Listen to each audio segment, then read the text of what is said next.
There's actually. They're over there, right. Okay, we're live. I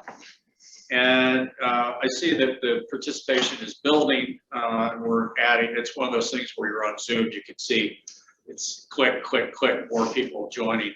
What we're seeing from right now is the SCAD ARPS was kind enough to allow us to do a hybrid meeting of the DC Roundtable because there's still restrictions, particularly in the Washington, DC area for related to COVID.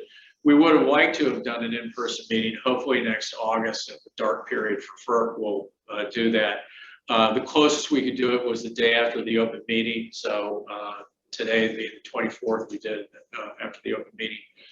Let me just first go around the room and have the people inside the room identify themselves for the audience that's out in the virtual world. I'm Scott Miller. I'm the Executive Director of Western Power Trading Forum. Welcome to the 13th, usually annual DC Roundtable. We're going to have two panelists that we'll get into in a little bit, but let's continue to go around the room and introduce our participants. Oh, Jack Gebhardt from FERC is running a little bit late, so she'll be here shortly.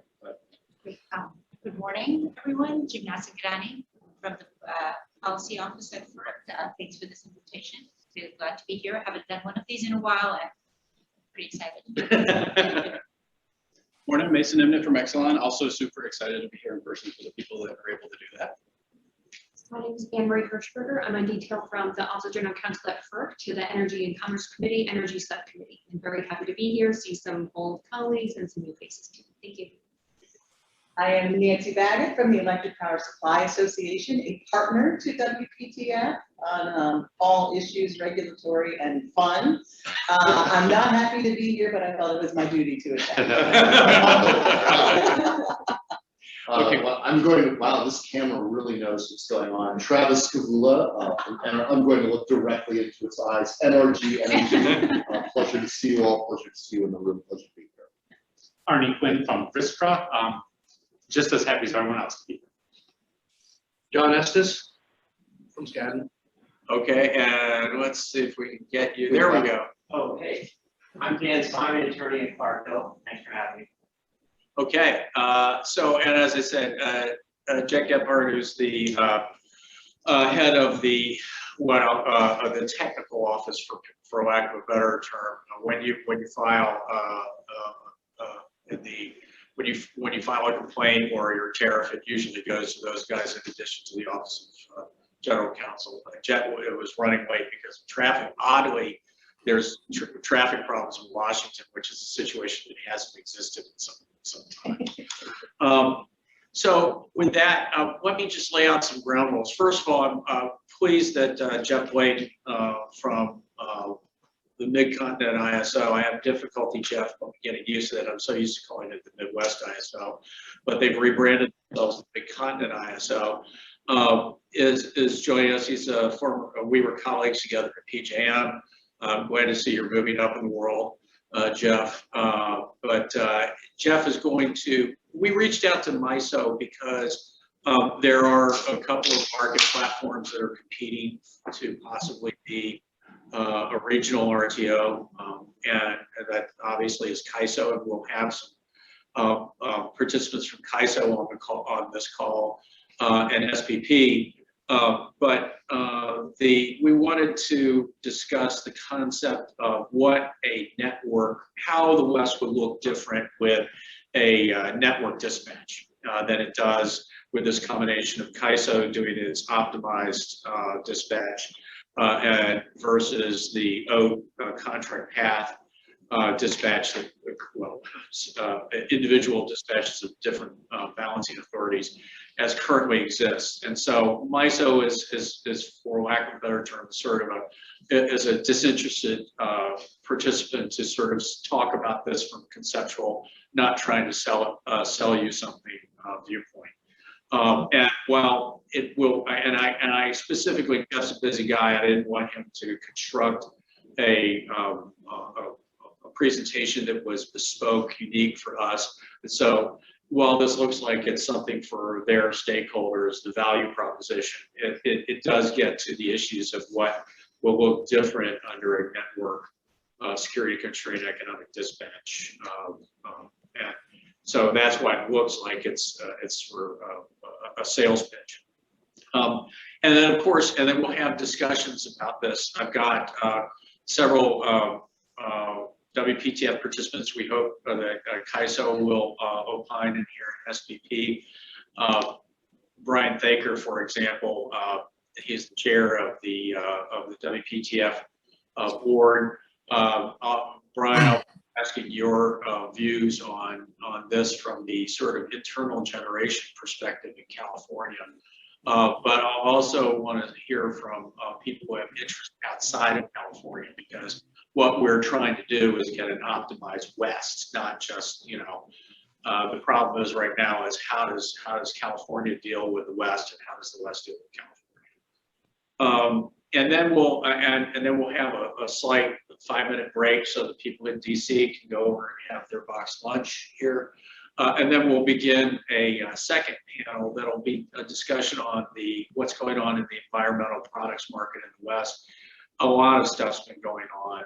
There's been a tremendous change in terms of the valuations, allowances, and just a change in terms of the effects the ESG market is having on environmental products. And what does that portend for the power market? Obviously, when you're talking about changes in values, that has an effect on the power market as well. And we'll hear from Claire Breidnich, who is the chair of the WPTF Carbon and Clean Energy Committee, and then have a discussion about some participants in the market and how that may or may not be affecting them. So with that, I see that we've gotten up to a number of participants to close to what we were expecting. So Jeff, why don't you take it away and speak to us about how the network may affect the West if we ever get there. Yeah, thanks, Scott, and I hope everyone can hear me okay. You know, it's funny you talk about the slide deck being a sales pitch. It certainly started off as to try and put numbers around what hopefully spoke for itself at the time, but most folks weren't close enough to it to see that. And so this deck is the evolution of something that MISO started long before I joined the company back in the 2010 timeframe, to try and put numbers around the various features of RTO, fundamental features of RTO markets. So what you'll see here in the deck is specific to MISO in terms of the specific value for the specific footprint, but the capabilities and the both efficiency and reliability benefits are similar, and you'd expect to see the kind of benefits described in this deck in any region that adopts the features that are described, and I'll go through that. It's funny, Scott, as you were hearkening back to the days when you and I were colleagues at PJM, I was thinking about a story that I think I probably told you way back when PJM was in the process of integrating the Chicagoland area ComEd into the PJM footprint. I spent a lot of time on airplanes between Philadelphia and Chicago, and on one particular occasion, I had reason that I didn't want to do an overnight in Chicago, and so I was planning a day trip where I would fly out in the morning from Philly, fly back from Chicago in the afternoon, early evening. Because of the time change, you could get a full day in by doing that. The only downside was they tended to be very long days. You tended to get pretty exhausted, but with young kids at home, that made sense for me. Anyway, I remember this one particular time I was doing exactly that, and I got on the flight. I had booked it at the last minute. I was seated, of course, in a middle seat. It was an early morning, like 5:30 a.m. flight, and so I hoped to get a little bit of a nap on the way to Chicago to get ready for my long day. And what I remember distinctly, and I think folks in the room can appreciate the nature of this conversation, was I had to my left and to my right in the window in the aisle 2 economists. who were on their way to Chicago for a conference where they were going to be speaking to a variety of issues. I think one was from Princeton, the other was from University of Pennsylvania. They were on the way to the same conference in Chicago.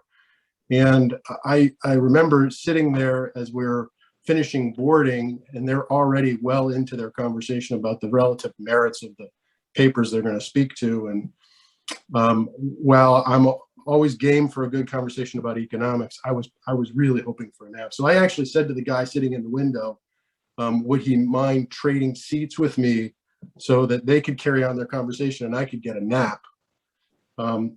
He was very gracious. He switched seats with me to carry on the conversation with his peer, who is, as I think, from Princeton anyway. Long story short, as we're taking off and I'm just starting to doze off, I heard the gentleman say to his peer, that's the first time anybody's ever said to them a conversation about economics was keeping them awake. So with that in mind, I will do my best to be as engaging as I can this morning / afternoon. What you've heard about RTO markets, maybe we can jump into actually, let's go to slide 3 if you can. So what you've heard about RTO markets and certainly seen in the markets in the West as they've emerged is that there are benefits associated with a variety of features. And the big buckets that are described on this slide are really the benefits that you see at a very high level. But what is important to understand is that these high level buckets actually are all intertwined with one another. That the value of hourly dispatch of the sort that exists in parts of the West today is intertwined with a variety of other features, and that the value of hourly dispatch is dramatically enhanced when the other features come along. And of course, the other features themselves bring value, but the hand in hand, hand in glove, whatever analogy you want to use to it, features of how day-ahead markets enhance real-time markets, how day-ahead and real-time markets enhance ancillary service markets, how planning for resource adequacy collaboratively on its own does very little without without being intertwined with coordinated operations of the sort that mostly comes through day-ahead markets. Yes, you can get incremental benefits from any singular feature, but the real benefits come from the intertwined nature of them and the use of them in tandem with one another. And that really is the story of RTOs in many respects. It's why back in the mid-90s, when PJM was initially launching its wholesale markets under Order 8888, that a number of the participants at that time actually insisted upon the creation of a day-ahead market within a year because of the complementary nature of the day-ahead market and the real-time market, as was seen by those participants back then. The coordinated scheduling of assets to deliver and meet reliability requirements was viewed at the time, and today still is there's an extraordinary value in delivering reliability and efficiency, of course, but certainly reliability and the ability to lever assets that are built to meet the reliability, but also the ability to efficiently decide which assets to build amongst parties that would plan to share the operational value of the assets once they're built. Without seeing them in tandem with one another, it's hard to reap many of the benefits of that kind of coordinated operation. So maybe we can go on to slide 4, which gets into a little bit of the details of how we think about the various benefits of RTO, modern RTO market design, modern RTO reliability operations. What you can see here are a number of categories, that some of which will probably sound pretty familiar, some may not be obvious. And I'll probably skip over improved reliability and compliance, although those are certainly benefits terms of broader administrative benefits a full-formed RTO can offer. The dispatch of energy benefit you see on this slide, and again, I'll get into a little bit of detail on what's in there, but that's really both day-ahead and real-time markets. And as I mentioned a minute ago, it's important to see the dispatch of energy as a iterative activity, not a moment-in-time activity. And the reason it's important to think about it that way is that every market that attempts to co-optimize or optimize the build and or use of energy supply resources or demand-side resources, for that matter, is premised on the step right before it. So you might, to the extent that you have, and this is true in markets in the Northeast and in the mid-continent, to the extent that you have a annualized resource adequacy market of some kind, that's premised on those assets being coordinated through that market to ultimately be used down the road in a day-ahead market. And then the premise of a day-ahead market is to coordinate assets to be efficiently available for use in real-time operations, and similarly in the service of ancillary services like regulation and spinning or non-spinning reserves, or in MISO's case, a new market that's launching next month, a flexibility market known as a short-term reserve. But the ability to stage the assets efficiently to ensure sufficient reliability, to ensure efficient operations, is an iterative process for each day. That the level of reliability, the level of efficiency delivered in an hourly market is intrinsically tied to how well the staging has been done in the day-ahead market or in the resource adequacy mechanism that might be in place that precedes the day-ahead market. So that the high-level concept is that these are not independent activities, but they are intertwined and staged in a set of well-orchestrated iterative activities that lead up to ultimately delivery of energy to consumers in real time in an interchange market, for instance. The other benefits that you see listed past the section that says dispatch, regulation, and spinning reserve are a result of doing those first three or four things really well. So the ability to integrate intermittent resources like wind is highly tied, is very closely tied to how well the system has been orchestrated in a series of activities that lead up to the real-time markets that operate in the West or in other RTOs.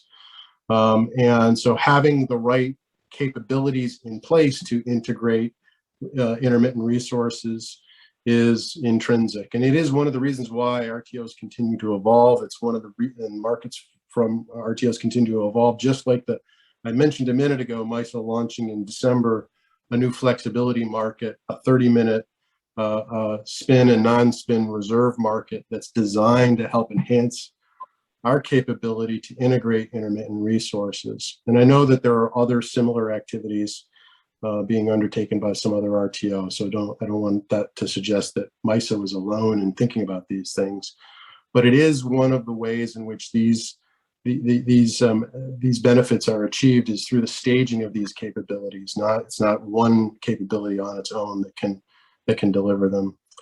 The other big bar on this chart is called footprint diversity, and that's a catch-all term in some respects, but it really reflects the ability to not only operate in a collaborative or coordinated fashion, but to plan in a coordinated and cooperative fashion, and to have the planning tied back to the operation ultimately. And that's key, that to the extent that planning is done in independent ways that doesn't reflect the potential for sharing of resources in operations in a coordinated way, in an optimized way, that it's plausible, if not likely, that there would be resources developed that are duplicative of one another, or even worse, leave reliability gaps. And so the intertwined nature I was mentioning earlier really does get reflected in a footprint diversity number in MISO that has actually grown each year. And the reason it grows each year is we get better at doing that planning. We get better at levering resources across that broad footprint based on coordinated planning and coordinated operations. And so that in many respects is the value of avoiding investing in assets that would potentially be duplicative of one another, because the capabilities are shared across broad regions. So just as in a real world example, you get to a place where you can have some parts of a RTO footprint like MISO have great wind resource and not great access to natural gas pipeline infrastructure. And the ability to allow those regions to coordinate their planning and the operation for how they might support reliability across that region is valuable. And to the extent that you have areas that might be choosing to invest a great deal in storage and other areas that might have great solar resource, again, the ability to plan and in a coordinated way and then operate in a similarly coordinated way with the planning concepts in mind for the planning for operations allows you to reap these benefits more fully. The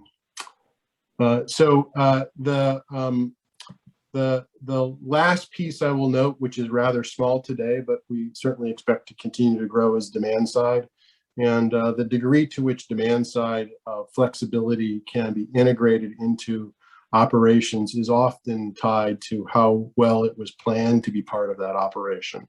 And so while you can create demand side capability on an individual basis, the ability to lever it for meeting needs outside your own purposes, that's more in efficient ways that might be less expensive to actually deliver, or maybe reap benefits of demand side capability for purposes other than just your own, and actually reduce the net cost to the owner operator of the demand side, or increase the net benefits.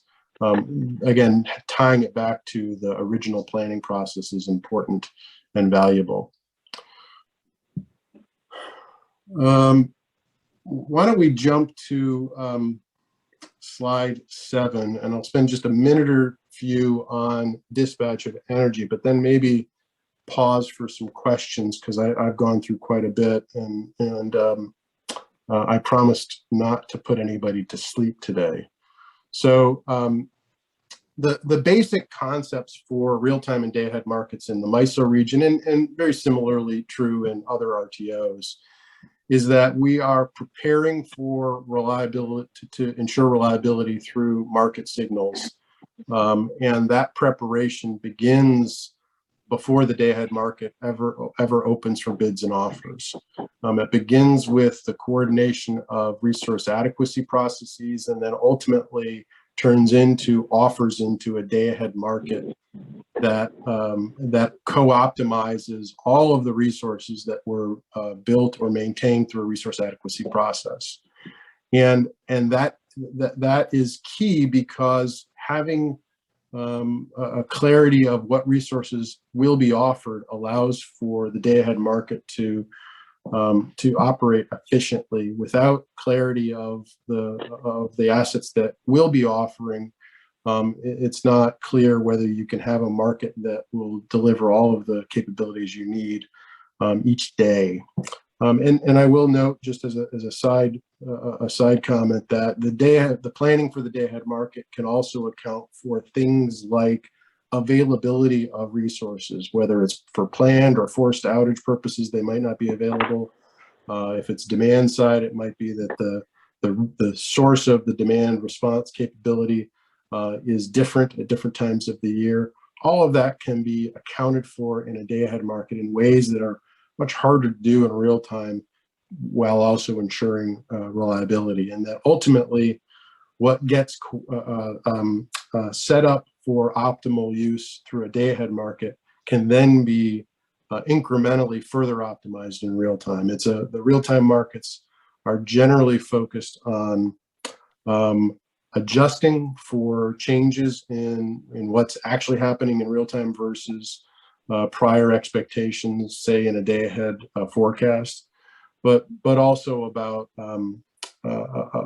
incrementally optimizing where there's opportunities. So if conditions are tighter than expected for any number of reasons, adjusting in the most optimal way, using systems that are capable of optimizing, but based on using those same systems that we're optimizing day ahead. And then also, and maybe it goes without saying, but I'll say it anyway, the concepts of optimizing transmission infrastructure are and the movement of supply from areas of access to areas of need are more fully utilized through these multi-step market concepts, from both the beginnings of a resource adequacy coordination process through a day-ahead market through on into real time.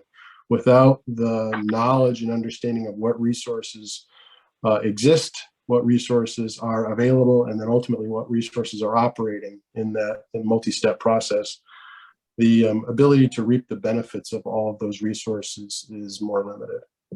So I'll pause there, and maybe there's some questions that we want to undertake. I'm hopeful this can be a dialogue as much as anything else. Thanks, Jeff. And we do, I want to weigh out the sort of way that we want to have this dialogue. There are a couple of ways you can do this. You can either raise your hand, which you can see at the bottom of the screen. You can log a question in the Q&A, or we'll be monitoring the chat area because a lot of times people just have ideas that they come up with and they put them in the chat box. And, I sometimes formulate questions that I'm seeing in the chat box, but I do have one question that's already, so utilize any of those things. And I will be calling on certain members right now, but I got one question that said, this is a great presentation. Thank you. Is there any tangible info related to inefficiency of OATT transmission construct? I guess what I'm trying to sort of say is compare and contrast in terms of any sort of like information in terms of comparative between the two. In just about every respect, the slide deck that you're looking at is a comparison from the prior pre-RTO state of the region. And I can't speak to every region and whether they have a similar comparison, but the benefits that you're seeing described for the MISO region are that comparison.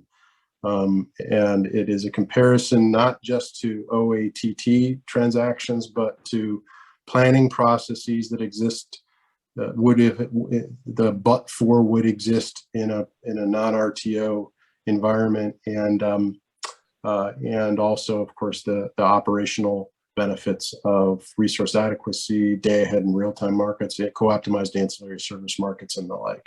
So at least for the MISO region, you're looking at the comparative.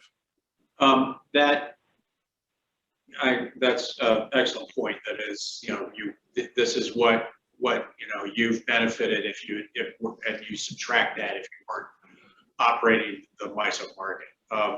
So I've got another question that says, can you explain? And this is actually pretty important for the West, because one thing I think when we were integrating utilities into PJM, and every time you go into an area where they haven't been doing the security constrained economic dispatch, that term isn't immediately obvious in how it differs. And so this question is, can you explain what the term security constrained refers to in the statement that MISO's markets use security constrained unit commitment and centralized economic dispatch? Yeah, it is a great question, because the terms get thrown around, and SCED and SCUC are not obvious for folks that don't live it. It's really not much more complicated than it's a means to build an optimal dispatch of power plants or other forms of supply that can meet demand reliably, recognizing that there are limits on the transmission lines between the power plants and the customers. And the security constrained unit commitment process is focused exclusively on the reliable delivery of power, recognizing the limits of transmission systems, while also ensuring sufficient power makes it to customers. So the overlay on SCUC, the unit commitment, is SCED, or security constrained economic dispatch. And what happens with SCED is it attempts to not only ensure that sufficient power can make it to customers, recognizing transmission system limits, but that the choice of which power plants to operate is, as best we can determine, the least cost choice. So that is a further complication to the process of picking power plants that can meet customer demand, because you're looking for also the total cost to meet that demand. And that's a reflection of mostly two things. It's the cost to operate a particular power plant and the ability for that power plant to get its energy over the transmission system to customers. And that's limited in some respects. And so what SCED does is it will choose the least cost resources right up to the limit of the transmission system to deliver them. And when needed, it will then dispatch an alternative closer power plant that might be more expensive to meet needs if the transmission system can't deliver the cheaper stuff from further away.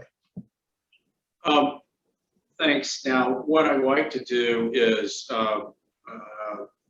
keep sending me the questions, but go to a couple of sort of market participants that will, discuss their perspective in terms of how this would change their world.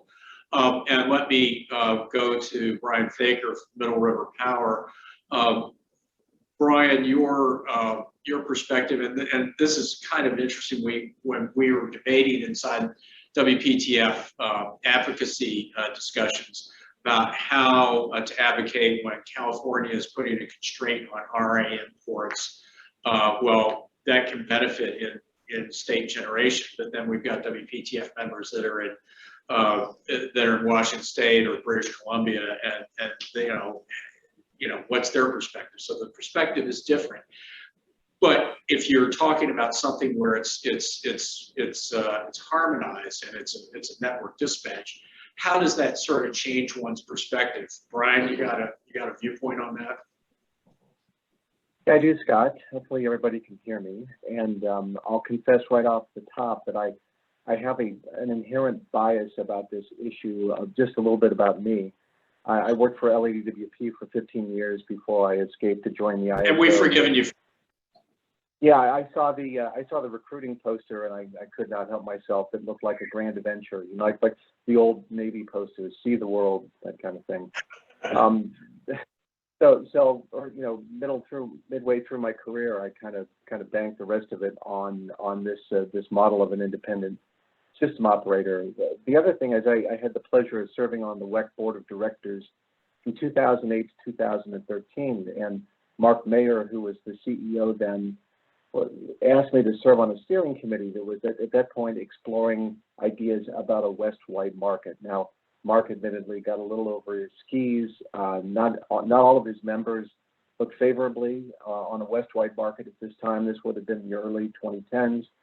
But it was an interesting exercise, and I think it probably reinforced some of the conclusions that I had about ISOs and compared to the old bilateral market. So again, my comments will reflect a bias, but I'll try to keep it, and also reflect a personal position and where I need to differentiate a company position. So we'll try that.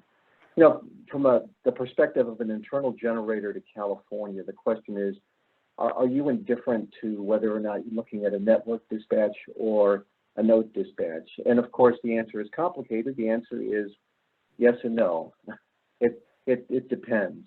What a generator wants in California, they want rational prices. They want access to load, the ability to access the transmission system. And then the third thing is, I think, a human condition that we all want is we want forward certainty. And sometimes trying to provide those things simultaneously, that it's difficult to optimize among those three things. You know, ISOs and RTOs exist to accomplish the first two, to provide rational prices that make sense. The nodal congestion management, I think, is the industry standard, the industry gold standard for doing that. The CAISO didn't get there initially. They used a zonal model, and it was, to coin a phrase, it was a mess for the first few years until they finally, in 2009, were able to go to a fully nodal model. The zonal model was a nightmare. That's why ISOs exist. They exist to provide rational prices and to provide non-discriminatory access to the transmission system, which is essential if you're a generator to get to load. So in the CAISO solved some of its problems by adopting a fairly, well, I don't know if it's unique, but it was a groundbreaking solution at the time to basically throw all the transmission of the three incumbent utilities basically into a pot and allocate that transmission on the basis of market awards. That was novel, but it worked really well. You know, a lot of things in the West have worked really well until the inherent surplus that was in the system, both from a capacity and a transmission system standpoint, kind of dissolved out from under us in the last few years. But the ISO's new firm use concept worked really well. Well, what was the trade-off? The trade-off was we had rational prices, we had efficient use of the transmission system in real time, but we didn't have a lot of forward certainty around access to the transmission system. Even on certainly the ISO did not allocate forward physical rates, and I would be happy to talk over that with the beer. Back in 2001, when I had just become Director of Regulatory Affairs for the ISO, we grappled with, well, could the ISO ever offer some kind of forward non-firm service? The answer was no at that time. I think that might be changing, at least the conversation, but they have struggled with, you know, basically that has been the trade-off, is forward certainty has not been there, even from a financial standpoint. The ISO has struggled in its FTR markets, you know, in part because, as Yogi Berra said, predicting is really hard, especially when you're talking about the future. And whatever you set up in a forward time frame is seldom what actually happens in real time. So that's just the nature of the beast. So to go back to the question, are generators indifferent to a network paradigm versus a node paradigm? Again, the answer is yes and no. The answer is yes, if we can still maintain access to load and have rational prices. And more importantly, in California, are we deemed deliverable so that we can sell resource adequacy capacity? And that's critically important because, as Willie Sutton famously said, that's where the money is. And so being deemed deliverable to load enables you to sell RA, and that's critical. Would generators be indifferent to a different paradigm, for example, one that carved off part of the transmission system and allocated it on a forward basis? I think the ISO may be considering that in its external load scheduling initiative. The answer is probably we're indifferent if it doesn't affect pricing, it doesn't affect access to load, and it doesn't affect RA deliverability. If it affects any of those, the answer is probably no, we're not indifferent to that. We would find a problem with that. So I'm going to put on the Brian hat now, take off the Middle River hat. You know, I think that we have these two paradigms, and stitching the two paradigms together is going to be difficult. We have the ISO paradigm, and we have the rest of the West. I think EIM has demonstrated that, you know, providing real-time dispatch gives very significant economic benefits. But again, to paraphrase Willie Sutton, that's not where the money is. The money is in the day-ahead market. And so exploring, you know, pushing that paradigm into the day-ahead market over a wider footprint will be a really interesting and difficult conversation. So, and which I'm looking forward to. And you know, again, we're all in the middle of the external load forward scheduling conversation. That will be a fascinating conversation. Godspeed to the ISO as they try to sort that through. So Scott, I hope that provides a little bit of color and a little bit of paradigm from the perspective of an internal generator, and I'd be happy to answer any questions. Well, I'm always pleased to hear from you because you're one of the few people who can make ancient cultural references with greater rapidity than I can. Although I think you and I are equal in terms of the old movie categories. But I think that you were piecing together was you've completely taken in the sort of incremental approach of the West, which is, okay, we're going to do EDAM, and CAISO is doing its external load allocation. And I think what I was trying to think of is if you think of a network dispatch, either CAISO, say CAISO takes over the entire West, changes its governance, and it's able to become the RTO of the West, or let's say they're unable to do that, and the Northwest Power Pool, just to use an example, and I hope that Sarah Edmonds is on,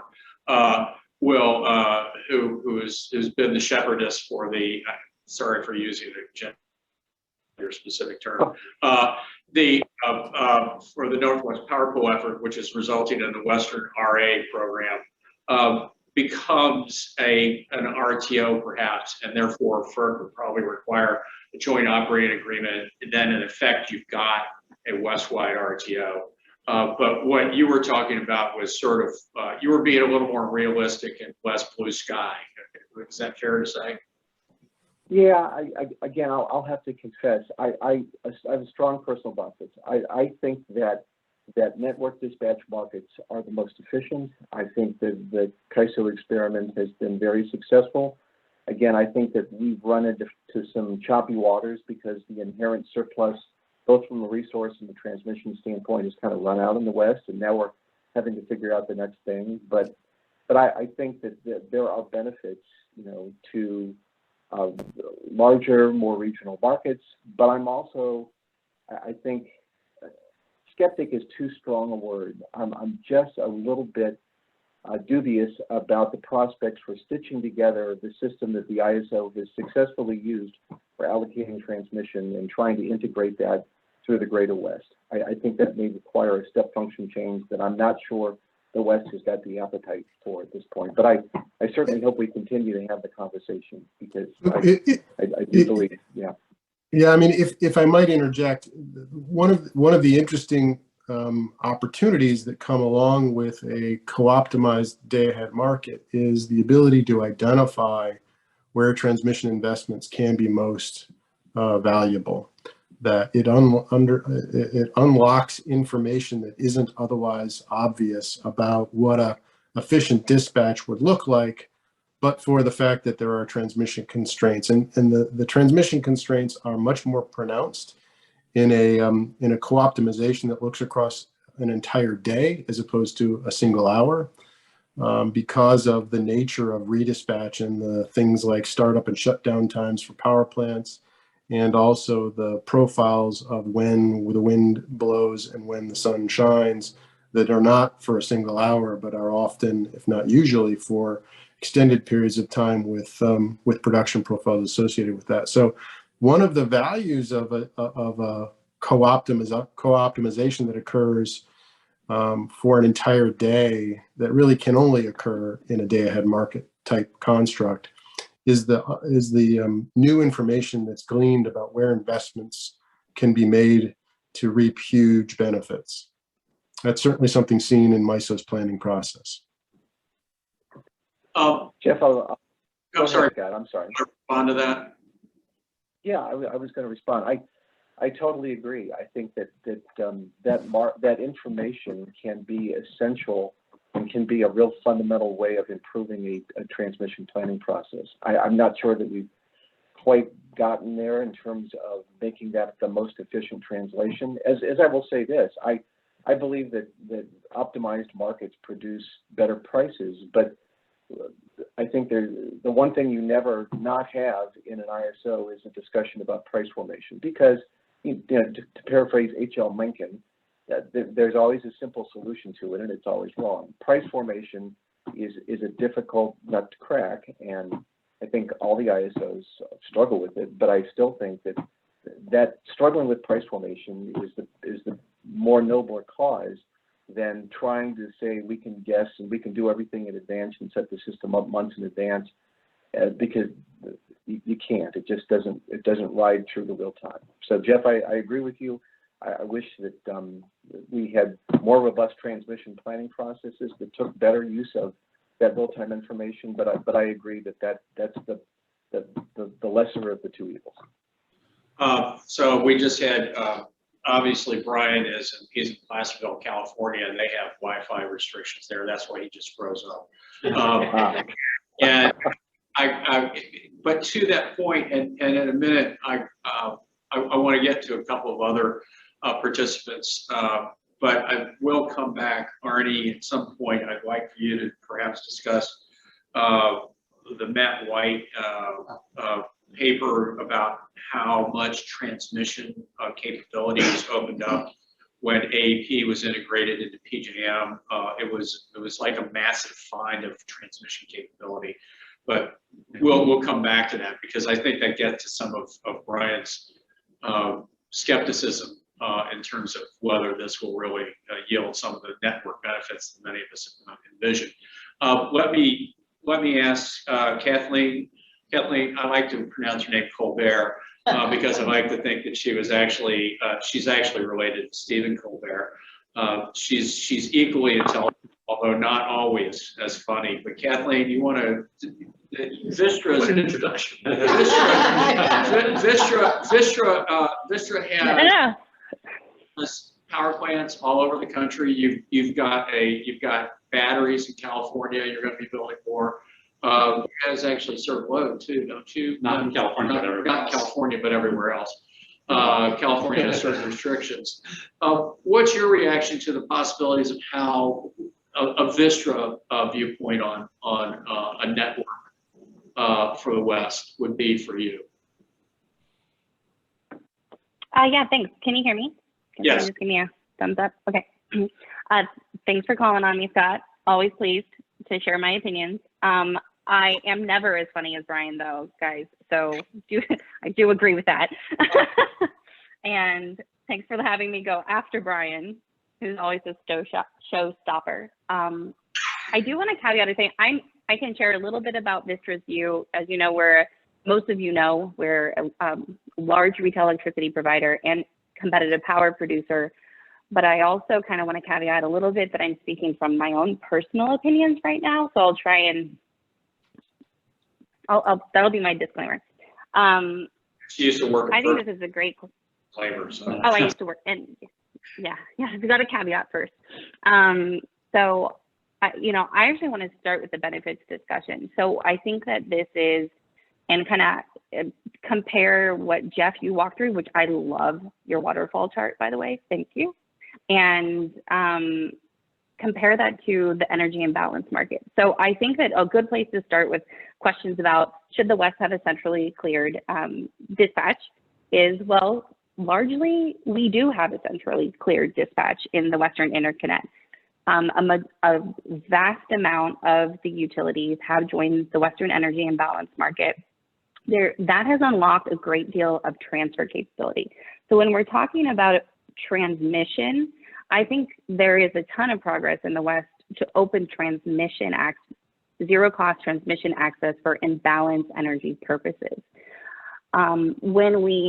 In my mind, the limiting factor on the benefits, and I'll give some examples on numbers to compare to what Jeff went through, which I do think is interesting, the difference of the magnitude. When you look at it from an imbalanced energy dispatch versus a full to settlement, what does that look like? That to me is the limiting factor in why we have unlocked benefits, resulting in a more efficient dispatch, leveraging diversity benefit across the West. One of my favorite sayings is, part of that, what that diversity benefit means is that when the sun is setting in Utah, the sun is still shining in California, and we can leverage and rebalance that the renewable resources across this footprint more efficiently. And so that diversity benefit, when you think about it, the different weather patterns, different time zones that are in the energy imbalance market really do unlock a lot of benefit. But it's still only imbalanced energy. So you come into the real time where you've already set up your system from the CAISO's perspective, from the day ahead, the other areas, and we're calling OATT, which even CAISO has an open access transmission tariff. But with that distinction, we have a non-ISO RTO. They still come in with base schedules. This is how they set up their system coming into the real-time market, and the EIM redispatches the balance on a 15-minute and 5-minute basis. So what does that benefit? I wanted to share some numbers just to kind of compare. So what's that benefit look like? I'll use annual because I think, Jeff, your numbers were annual. Last year for 2020, the CAISO reported $325 million in benefits. And I think that's interesting to kind of compare it to some of the benefits that that Jeff's presentation. I'm really curious also on some of your insights on that. To me, intuitively, I think the difference in magnitude is because we're talking about this incremental imbalance energy as opposed to the full 2 settlement. But I'm curious, I'll let you respond before I keep going and see what you think. Yeah, the short answer is I think you're right. Without diving into California ISO's numbers, my intuition is the same as yours. And it really comes back to the overarching premise I laid out at the beginning, which is there are incremental benefits that can be achieved with any singular element of RTO market design, but that when they work in tandem with one another, the benefits are amplified, that the benefits of an ancillary service market are amplified by a day-ahead co-optimization with an energy market. And similarly, a day-ahead energy market benefit is amplified by co-optimization with ancillary services. So the benefits really are not just additive, they are in fact amplified by the existence of the other elements. That's interesting. Yeah, go ahead. No, I was just going to say, I think that's fascinating. And I think it is I like it to kind of lean in on that as well. And I think that I was just going to add that and answer one of the participants' questions about comparing it to the inefficiencies of OATT. I completely agree with Scott. A lot of these with Jeff, a lot of these benefit calculations are in and of itself looking at that counterfactual. So I did want to let everyone know that the energy and balance market benefit calculation does start there. It starts with the counterfactual dispatch. If the EIM had not existed, internal to that area only, if there would have been an incremental need or a decremental need, what would that cost have been for that redispatch done by the utility and compared it to what was done by the EIM's centrally cleared, least cost, security constrained dispatch. So I wanted to echo that is the same kind of context of these numbers that I bring up as well. So I think we're comparing millions to billions, and I think that is meaningful. I don't know, I'm kind of with Brian Baker that I don't know exactly what that means for Vistra, but I think from a market efficiency perspective, that's meaningful to consider. I think that I should have also disclaimed I'm an economist, so pricing is important to me. I do think that how my life would change or how our lives would change in the West if we went to let's go to a 2 settlement. We're not just EIM, we're now in a full 2 settlement market. We have systemic price divergence between day ahead and real time today, even if you look at a California ISO pricing nodes alone, because in the day ahead, we are optimizing around a problem to serve internal load to the CAISO system with imports and exports that go through. In the real time, we have an energy imbalance market. That is the real time market. So our real time footprint is most of the West. With no other fundamental, if you weren't to consider any other fundamental, the fact that the footprint expands from a single state area to almost the entire West, including the diversity benefit across these different resources, of course prices are much lower in real time. We have more competition, we have more resources, we have more transfer capability. It is incredibly intuitive that we see this systemic higher pricing in day ahead. And I understand that there are days that don't follow this pattern, but overall it is a pattern. And you ask, people ask questions of me, why did the congestion disappear in real time? My simplest answer is, well, there's a lot of transfers in real time. That is incredibly important to understanding price formation today in the California and EIM, and also in mind of the import and export, the intertide transactions that are occurring kind of outside of the centrally cleared markets. If we were to move to a two settlement system, I think that there is an argument for that purely from an economic perspective, because now we're comparing apples. At least we have the same footprint. If we have the same footprint, you've controlled for this issue of price divergence based purely on that fact alone. I'm going to echo Brian. I think there are pros and cons to that, and I do think that will be a very difficult discussion in the stakeholder process. But from a purely economic perspective, if you think that day ahead and real-time prices should converge, it should be important that the footprint be the same. Thanks, Kathleen. I wanted to shift to a WPTF board member who lives in Alberta, because let's expand the pie a little bit, because Alberta and British Columbia are obviously part of WEC, and presumably they want to they have a viewpoint on this. Mike Taylor, can I sort of ask you to from your trading perspective, and trying to access serve customers, wholesale customers throughout the West, how would this sort of paradigm affect you, affect your company? Mike, you want to sort of come on video and Mike, you there? Mike, you said you'd be here. Well, while we wait for Mike on that, let me shift to Arnie. Perhaps you could, one of the sort of mysteries of, at least from my standpoint, security economic dispatch, you're able to do this across, let's just say most of the West, because there'll always be some outliers. It would take a while to get BPA in, and let's, and let's posit the possibility that California can't get out of its way on governance. So the Northwest effort becomes its own. But so we've got one or two RTOs that cover most of the West. You can imagine SPP would be sort of what it's got in the Mountain West would be sort of part of that Northwest Power Pool effort. Back when PJM integrated AEP, which was a very large system, 765 kV system, went from Ohio to Virginia. One of the things that was sort of discovered by everybody and wasn't appreciated is all of a sudden there was this transmission that was suddenly freed up from, the constraint of the contract path method of point to point, and it was part of the network. And one of the studies that was done was that all of a sudden there was this transfer capability that was there and tangible and moved power in ways that people didn't understand. But you've cited that study a few times. Can you sort of just summarize that study and what was found?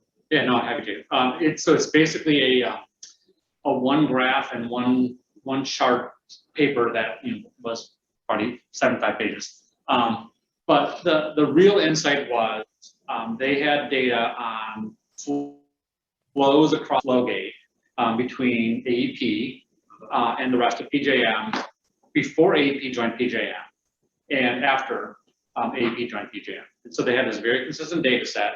They had this measurement that everyone kind of understood. It was just flows across a flow gate.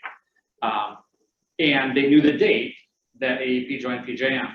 And it is stark. The graph shows, kind of flows between AEP and PJM, not on every single, like it shows the flows every day. There weren't actually flows between the two every single day because AEP didn't need to flow into or out of PJ every single day. And it was at kind of a low level. And literally the day that AEP joined PJM was integrated, those flows went up probably double and stayed there for the rest of time. And it was kind of a slap in the face sort of chart of well, duh, of course, there was a ton more transfer capability between AEP and PJM. Once you dispatched the system around respecting that flow existed, you didn't have to make an assumption on what the flows would be or what the transfer capability would be. Every single moment in time, you were optimizing around the fact that you knew what everything else in the system was doing the flows between those two systems. So that was the one chart. The second table, and I think this is the one thing that people sometimes miss about trade, is it showed prices in AEP and prices in the rest of PJM. AEP was a much lower priced region. When AEP joined PJM, prices went up in AEP, and they went down in the rest of PJM. So that difference in prices really narrowed. As an economist, and Matt's an economist, I'm an economist, that was like, oh, that's just fantastic. Talk to Ohio. I don't think this is giving up internal deliberations. Matt was in the policy office when this paper came out and got a request to do a talk about it someplace. And I remember the Mason and Jamie and asking, hey, is it okay if Matt does this talk? And I said, it's basically two charts.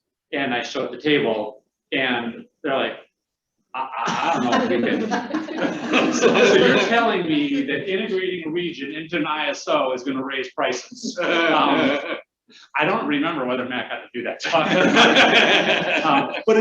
But it's equally interesting to appreciate that efficiency gain means that prices converge, and when prices converge, places that used to get the benefit of trapped low-cost energy no longer get the benefit of trapped low-cost energy. But just to discuss that was in an era where there was a lot of capacity in both. Oh yeah, you would have had no idea. Right now we're dealing with a situation that I would posit this is kind of difficult to do because neither MISO nor anybody else can really have this conversation. Maybe ERCOT could if it were part of some broader network. But it is that, okay, what we've got in the West right now is we're tight capacity everywhere. Yeah. And one of the things that we have difficulty discussing from a data perspective is how a network would benefit the West in terms of managing these scarce resources, particularly as we're going. I mean, unfortunately, this is one of those things that we have. I'm trying to give a data and experiential explanation of the difference between network and an OATT world. What we don't have is the data to demonstrate definitively, I think, although we intuitively know it, is you've got scarce resources throughout WEC, and you're trying to integrate renewables. So you need to shift power to various places to make sure that you balance reliably the issue, the resources. That's an obvious benefit, but we don't have any sort of data to demonstrate. Scott, if I might interject, and I'm intrigued by the commentary Arnie was just giving. And first, I'll say at the outset, I am not an economist, but I care about money. So the experience MISO had, and it predates my joining the company, but when Entergy was integrated into MISO, I think people had some concerns of the sort that Arnie was describing, that it would raise costs on one side of the north-south interface or the other. And in fact, there's an important distinction to make, and I know Travis likes to make this all the time, between retail and wholesale prices. The fact that wholesale prices might go up or down slightly isn't really the point. It's what happens to retail consumers that regulators mostly care about. And even if prices are slightly higher at wholesale, to the extent that retail consumers are still benefiting from integrated investments in assets that are serving their needs, and maybe even go beyond that, are benefiting from the use of only those assets when needed because they're lowest cost, you can actually have the win-win. In the AEP case, in fact, while wholesale prices may have gone up slightly, you would have expected retail costs to stay steady or go down as you got more optimal use of the broad region and the broad transfer capacity. That's my recollection of it from having been at PJM when AEP was integrated. And then the last thing I'll say is that my understanding of the experience of the North-South interchange in MISO with the integration of Entergy is that it's benefited the North and the South to significant degrees. In fact, Entergy recently went through a reauthorization of being in the MISO RTO, and the numbers were quite staggeringly good in terms of showing the benefits to not just the North or the South, but to consumers in terms of the reduced costs of operations and the reduced need to invest in new assets. Thanks, Jeff. I just want to go to recognize our host. John, you've got a. I have a historical point to make, and Arnie probably remembers. AEP joined PJM over the objections of Kentucky and Virginia, and there was a FERC case about that, and I represented Exelon in that case, and Michael Schnitzer put in testimony predicting exactly what you're talking about. And the commission under Pat Wood found, I've just forgotten about this entire provision, under 205 of PURPA, that to secure the maintenance of adequate service and coordination in public interest of the facilities, that AEP had to join. But we actually litigated this. There was a trial in front of the deputy ALJ, and it was really a Donnybrook. But there's evidence that predicts all this. It'd be interesting to look at and see whether Matt White's paper tracked it, how well it tracked the predictions. And I'm now wondering whether FERC will ever use that provision again. It's kind of interesting. I just forgot it existed. Well, we can't speculate on that, can we? I'm sorry, Mason, it looks like you wanted to. Yeah, I mean, where I go, and we were, I guess the remarks kind of touched on this a little bit of the practical. By the way, you want. Oh, sorry. Yeah, Mason, excellent. Practical reality of full RTO participation in the non-California West. Maybe. But can you get there if the lion's share of the benefits is really in the day-ahead optimization, reserves, the resource implications of a broader footprint of coordinated decisions? Do you have to have an RTO to do that, right? Like how much of the transmission function do you really need to have, does this organization need to have in order to do that day ahead unit commitment, and then the real-time security constrained economic dispatch? I just keep thinking about that, and I'm not sure. I feel like the line is not as far as it's currently drawn in terms of the boundary of RTO responsibility set forth in their operating agreements, but I don't know where that line is. And if we could maybe figure that out, and it sounds like maybe this is what their current conversation in California is, but if we could help shed some light on where are different places you can draw that line, maybe we would open up some progress. Well, it's funny, or you should mention that, because I will admit that one of my great fears, I wrote a blog last week where I said there's a cause for optimism in the West, where if because one of the things that's driven me nuts is in the West, they say, no, we need this incremental approach. It's like, no, you got a freaking problem right now. And this incremental approach is kind of like a problem. But on the other hand, you've got to deal with the realities. And it's difficult because the West is one of these places, unlike the Eastern Interconnect, which is dominated by IOUs. And so when state commissions sort of say, yeah, I'm okay with that, that's pretty dispositive. And then FERC is like, yeah, good to go. And as long as you meet this checklist, you're good to go.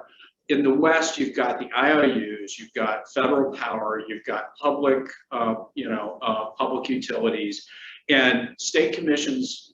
They have jurisdiction over a portion of, and Travis can speak to this, a portion of the generation and the utilities, but not everything. So it's hard to get a decision out of this amorphous, different business model kind of thing. So it's really great that the Northwest Power Pool has finally gotten to the point where they're getting everybody to agree to credibly count megawatts. It's a big deal. And they've got a 3-tier approach to finally making it like, really count but that will be, and it potentially could be all of the West with the exception of California. California will continue to do its own RA thing. Hopefully at some point, I think they recognize that they've got to merge them. And they talk about, and then we can talk about an RTO. And I understand that, and Sarah Evans, I see, is on here, and she is the person who has been doing yeoman work in terms of bringing the RAP along. That's the new thing, the RAP. But my fear is that all of a sudden they'll go like, when they get there, they've got it done. It's like, good, we're done. Everything's fine. It'll be fine. And you'll have difficulty. You'll count at the RA, but then you won't be able to fully access capability of the resource adequacy of the region. You won't be able to move stuff. And so that's why it's an interesting sort of discussion along those lines. I don't know. Scott, can I add something to this? And the reason I think it's important is because in the role that I've had at MISO over the last 3 years, I was asked by the CEO to change from a role leading market services into leading technology strategy for the company, is because the technology and the processes required to do RA, SCUC, and SCED are actually so intertwined in some respects that trying to do it amongst multiple separated partners is very difficult. And the example I would give you is the benefits are real of the MISO and PJM joint and common market, but they are not close to the benefits that you get from having a single co-optimized dispatch. And big parts of that have to do with the technology and the processes and the planning that go into running these markets.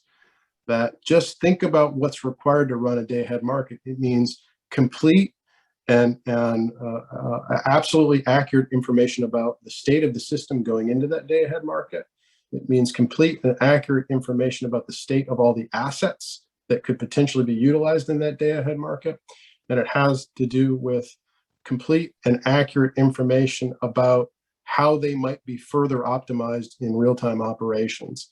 And then following through each step along the way that the assumptions that went into any step are followed through into the subsequent steps. So doing that in a lightly coordinated way is very difficult. In fact, I think it's in many respects what people try to do today when they do not have an RTO, and the benefits you see from it are real, but they are not as great as you would have in having a centralized coordinator managing many of those activities using the same technology, the same information, the same processes across all of those steps.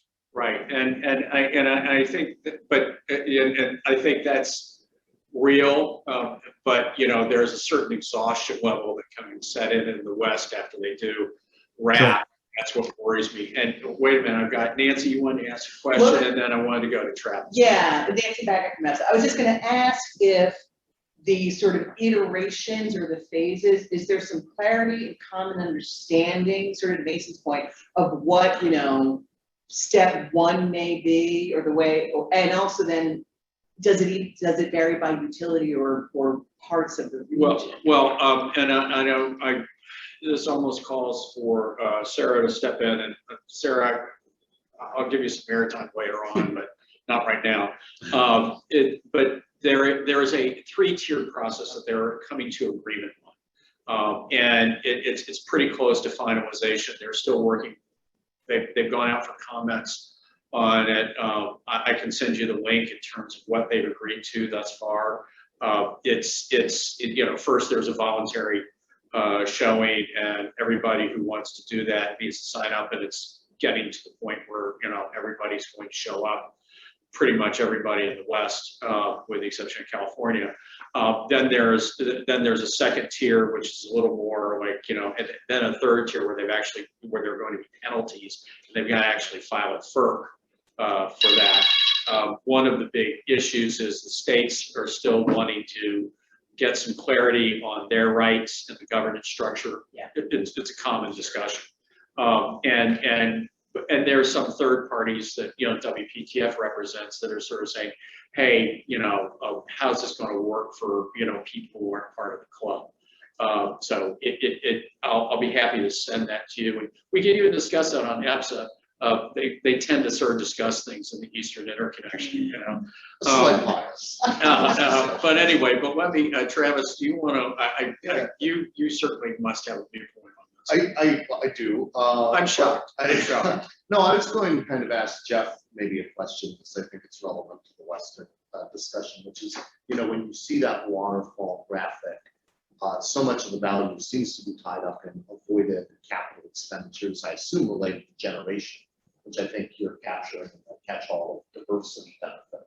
And I think that's sort of where this RAP project of the Northwest Power Pool is trying to go by coordinating sort of a you know, uniformly denominated unit of capacity in the form of RA, but one that sort of respects the local procurement approaches that exist among what are predominantly but not exclusively vertically integrated utilities. And so I guess my question is, you know, how much of the MISO value proposition really is about coordinating and reducing those capital expenditures by giving the diversity benefits so people don't have to meet their own peak load plus a reserve margin, but instead benefit from coincidence between them. And can you get there? I guess this is the question Mason is asking without an RTO. I think some of the concern about an RTO, and this is informed by when we were writing the rules for EIM governance and getting comfortable on the space of that, is we fundamentally didn't think EIM implicated a lot of state resource adequacy prerogatives. And I think obviously something like the NWPT program does in a much more significant way. It's now called RAP. RAP. Great. Yo. Yeah, as a W, silent W. But I think it would even more implicate those prerogatives if you set up market rules that require sort of a particular way of procuring it, or people toward a particular way of procuring it. And that doesn't seem to be what RAP stands for. But it is, in a sense, kind of more what the fully restructured markets, the centralized auctions stand for. It's even what MISO seems to do in reforms that it's proposing that I think we're concerned about because we view them as crowding out the smaller actors in retail. If we could put slide 11 up on the screen, it's probably worth. Yeah. Before you answer that, can you go to all slide, because one of the state commissioners is asked to see the work. Okay. Slide 4. Okay. Yeah, Frank, slide 4. There you go.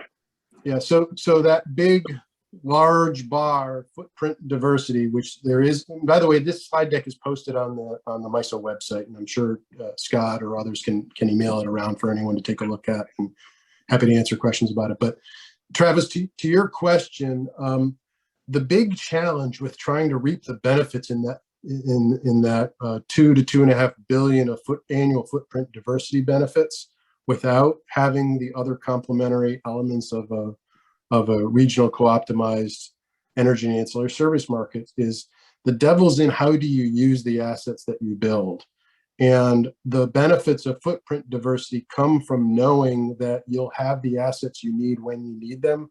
And that is based on an operating paradigm that can take full advantage of the assets that exist. And so to the extent that there is an operating paradigm in place through some collaborative mechanism that could reap most of the day-to-day operational benefits, including things like coordinated outage scheduling, coordinated redispatch, coordinated transmission operations, including transmission outages. All of those sorts of things are an element of how do you gain these benefits of footprint diversity, because of course there's a good reason why people build assets that are at some level feel duplicative. It's because they can't necessarily depend reliably on their neighbors to fill the gap. And there's nothing necessarily wrong with that, to the extent that there isn't a process in place that allows them to feel confident that they can reliably depend on their neighbors to share resources. That is one of the biggest struggles with trying to reap the benefits of footprint diversity, is that without it being tied back to an operating paradigm that will allow you to not have duplicative resources, because you can depend on your neighbors when, based on an overarching holistic plan, it just becomes a lot harder to get there. And inevitably you end up with some level of duplication without some clearly understood operating collaboration paradigm. We've got, Mason's got a question, and then Kathleen, I see that you've politely put your hand up. Thank you for doing that.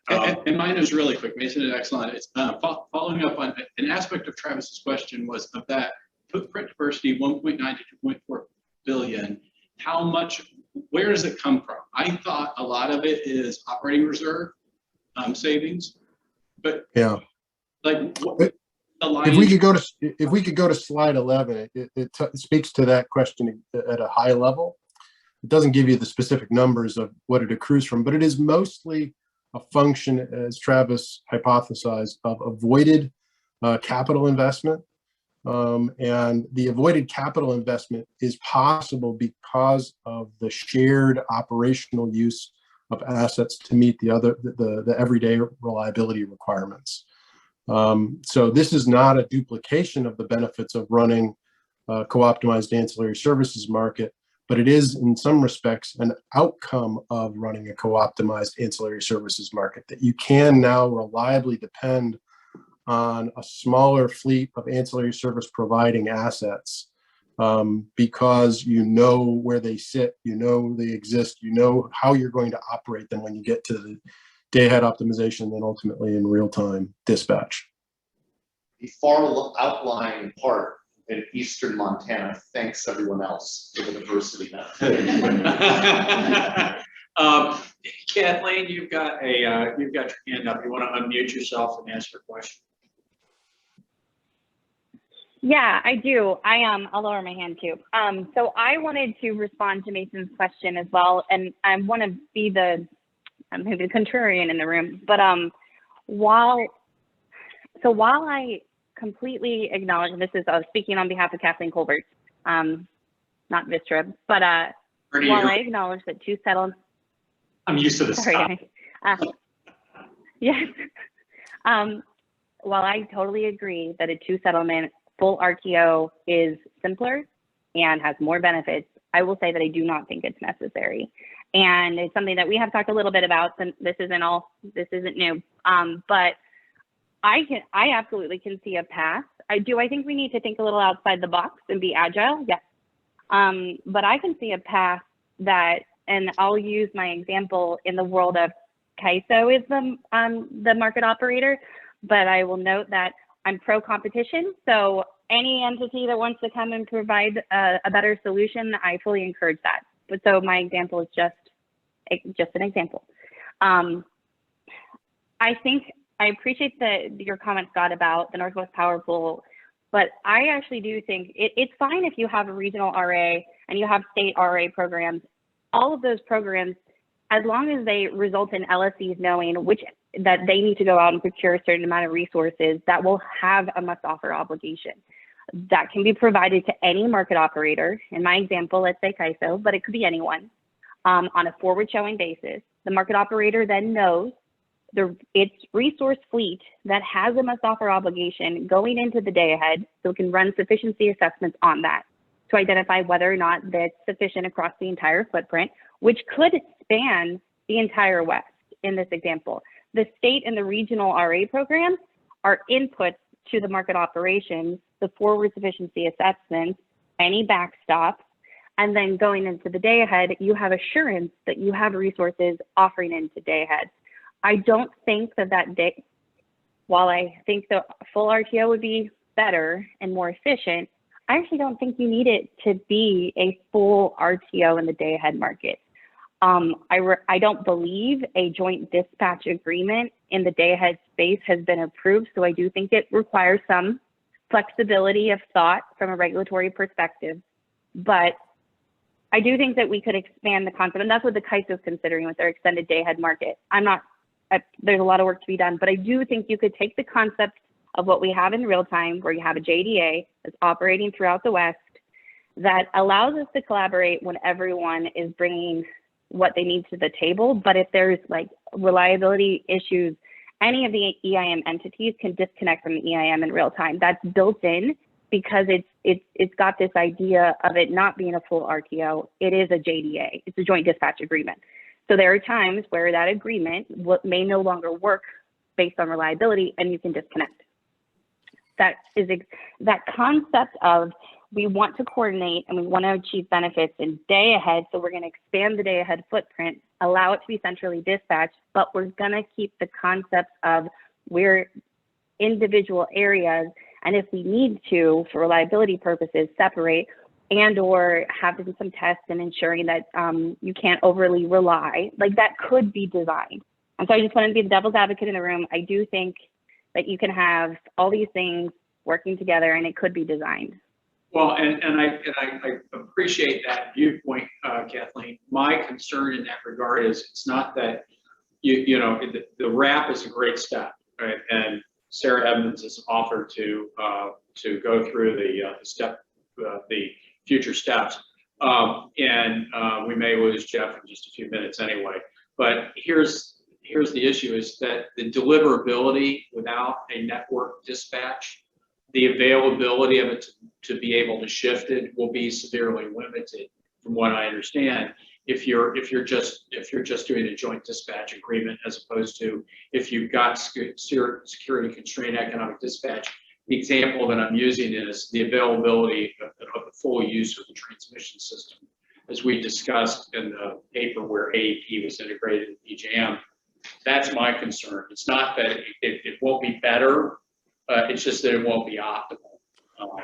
One of the things, Scott, I'll offer before I do have to drop off is that an agreement that contemplates under some unforeseen conditions, different parties might choose to essentially do their own dispatch for their own reasons, for reliability concerns or something along those lines, ultimately begins to dissolve the ability of neighbors to rely on one another and not build duplicative resources.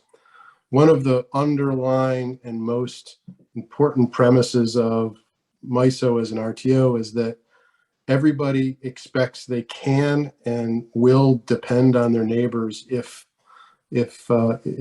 the neighbors have extra and or they need it, and that nobody would get favorable treatment, that everybody will go into each day together and rely on each other together, and that whatever comes of that, that everybody will essentially go arm in arm into whatever challenges they face, to the extent that any individual party has the ability to say, yeah, today we're covering our own and everybody else is sort of in their own boat.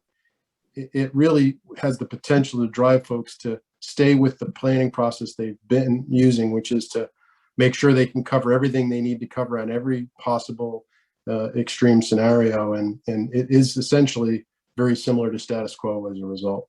It is one of the fundamental principles of RTO. We are in it together. With that, and I want to give Sarah Evans some time to discuss the future steps, just to sort of wrap up this part of the program. Pardon me for saying wrap up the program. That was sort of a play on words. Jeff, we're about to lose you, but thank you very much for your efforts. We will, by the way, we'll make the MISO presentation available for everyone so they can see, for example, the waterfall chart and all the others. But really appreciate it, Jeff, and thank Derek and Dara for hunting you down for me. Scott, before you close out, I do have one response, if I may. Okay, I'll give you the response, and then Sarah, you want to clear yourself up? Yeah, and it's very short. I completely agree with what Jeff said. In my vision of a path that I agree is also not optimal, But in my vision, there's regional coordination, there's regional planning. I do think those are critical. If you were to have this work, you would actually have to, in the planning space, do everything that you said on the regional. But I think there is more of an appetite for that, or I hope, than there is for some of the other issues. So completely agree. Just want to say that. Just so that we know, we don't expect the West to get ourselves in the same situation that PJM has. If the states all want to have their own RA thing, it's fine. We can figure this out, and just as long as we've got a common understanding, we can handle this. It's just got to be optimized together. Frank, I need you to open up Sarah Edmonds' video and unmute her. Sarah is going to give us a quick and dirty on where RAP, which this is with the renamed Northwest Power Pool effort, and they wisely decided to call it the Western Resource Adequacy Program because it may very well encompass Arizona and New Mexico, which was not part of the Northwest Power Pool for RAP. So Frank, if you could thank you, Jeff. If you could bring Sarah up on the screen and or give her video. And I think I've got my audio. Can you hear me, Scott? I can hear you, and it won't be as great as just seeing you, but go ahead. Give us the skinny on what's going on. Yeah, thanks for the opportunity. So a couple of things. I wanted to kind of address, how did the Northwest Power Pool get in this position it's in? A few years ago, the membership executives across the West, made the decision that we could see a real capacity issue coming at us, and we needed to take decisive action as a region to address it. We recognize that the best economics come with that security constrained optimization engine.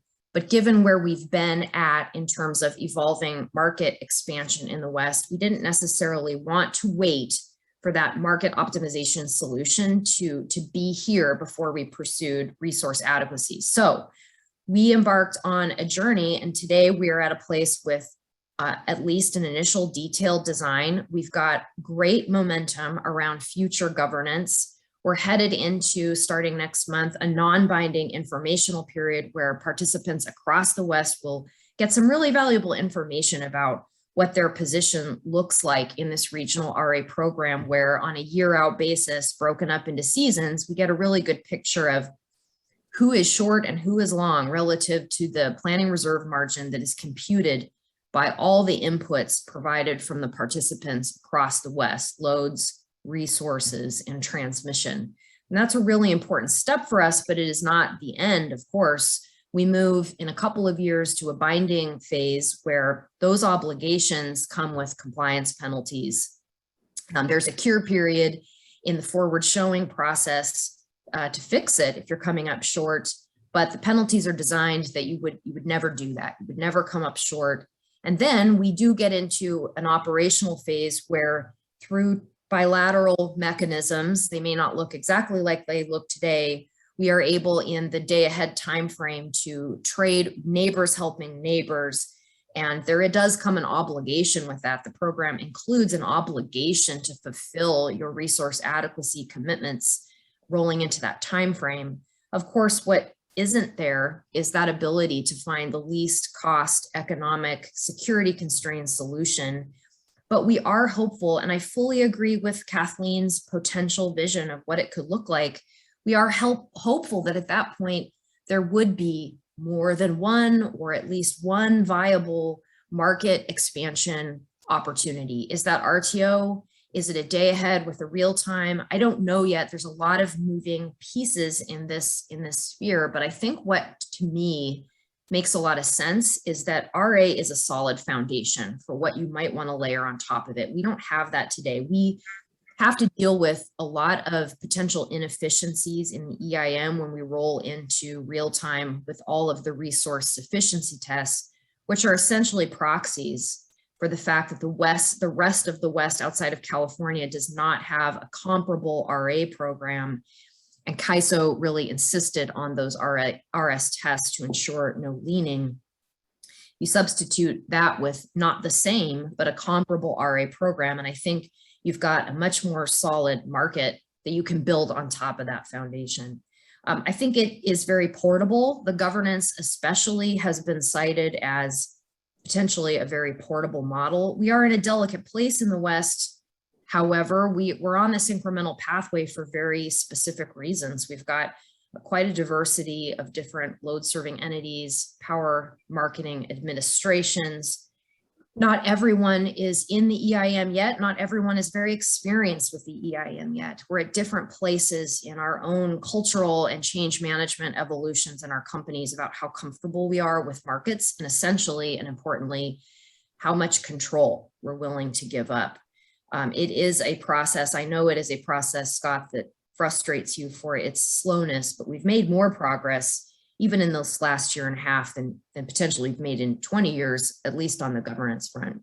No, I appreciate that. And you folks have definitely made a tremendous amount of progress. And I want to compliment the effort in that regard, yet always remind everyone that it's you haven't scored a touchdown yet, you're in field goal range.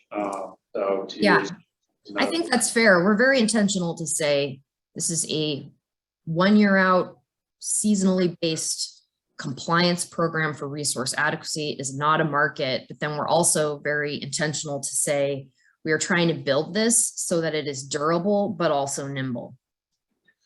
And this is a conversation, obviously, that we can go on for a long period of time. And I really appreciate Sarah jumping on this. Again, Sarah Evans from Portland General has done a tremendous amount of work, both in EIM and the Northwest Power Pool effort, and my compliments.